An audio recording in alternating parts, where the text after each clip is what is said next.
अस्सलामुअलैकुम। शायद ही ऐसा कोई होगा जिसे चाट खाना नहीं पसंद।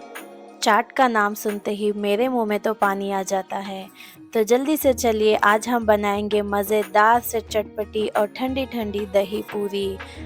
अगर मेरे चैनल को अभी तक सब्सक्राइब नहीं किया हुआ है तो जल्दी से सब्सक्राइब कर दें। तो चलिए स्टार्ट करते हैं। एक बड़े आलू को मैंने यहाँ पे बॉईल करके अच्छे से मैश कर लिया है। उसमें मैं ऐड करूँगी अब थोड़ा सा नमक, थोड़ी सी लाल मिर्च ऐड कर लें। अब इसको हम अच्छे से मिक्स कर लेंगे। अगर आपके पास बेसिक दो चटनियाँ जैसे कि हरी चटनी और गुड़ और इमली की मीठी चटनी रेडीली अवेलेबल हैं तो आप कई तरह के चाट आराम से बना सकते हैं। यहाँ पे मैंने 2 कप दही ले लिया है जिसको मैंने ऑलरेडी 1-2 घंटे के लिए रेफ्रिजरेट कर लिया था।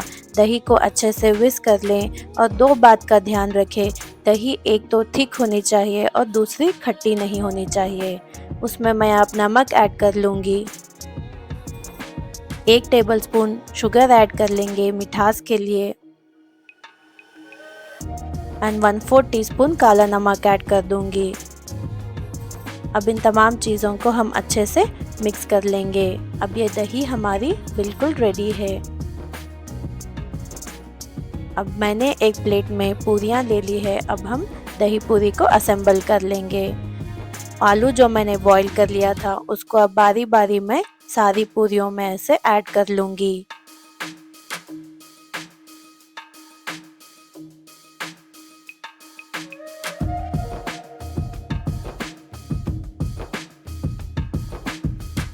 अब उसके बाद हरी चटनी को मैं ऐसे सारी पूरियों में ऐड कर लूँगी। उसके बाद हम ऐड कर लेंगे अब इमली की खट्टी मीठी चटनी। हमें लगता है कि चाट बनाना बहुत ही मुश्किल है घर पर, लेकिन पहले से ही थोड़ी प्रिपरेशन कर ली जाए तो हम कई तरह के चाट आसानी से बना सकते हैं। अब इसके ऊपर हम ऐड कर लेंगे थोड़ी सी लाल मिर्च का पाउडर। उसके बाद आएगा मेन इंग्रेडिएंट ठंडी ठंडी दही। खूब सारा दही ऐड करेंगे हर एक पूरी में। अब सारी पूरियों पे ऐसे दही को स्प्रिंकल कर लें।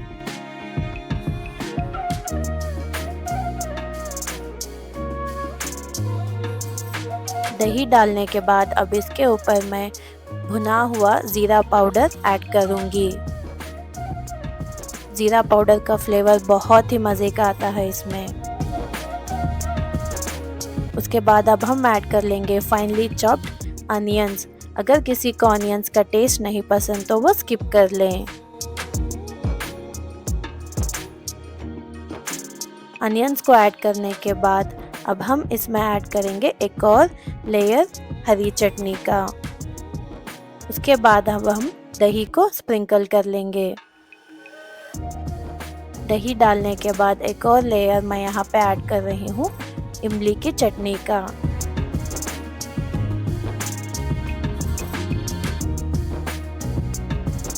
लाल मिर्च का पाउडर स्प्रिंकल कर लेंगे और धनिया पत्ता ऐड कर लें। अब इसके बाद अब हम ऐड करेंगे इसमें अनार के दाने। हर एक बाइट में जो वो अनार का दाना आएगा ना, वाह मज़ा आ जाएगा उसके फ्लेवर का। फाइनली अब मैं इसके ऊपर डालूंगी खूब सारा सेव। सेव का जो क्रंचीनेस आएगा ना आपके बाइट में, मज़ा आ जाएगा दही पूरी का। तो ये रही हमारी ठंडी ठंडी दही पूरी बिल्कुल रेडी। तो जल्दी से आप लोग भी जाइए, बनाइए और एंजॉय कीजिए। अगर मेरी ये दही पूरी की रेसिपी आप लोगों को पसंद आई हो तो लाइक करें, शेयर करें और चैनल को ज़रूर सब्सक्राइब करें। मिलती हूँ अगले वीडियो में एक नई रेसिपी के साथ। तब तक के लिए हमें अपनी दुआओं में ज़रूर याद रखिए। अल्लाह हाफिज़।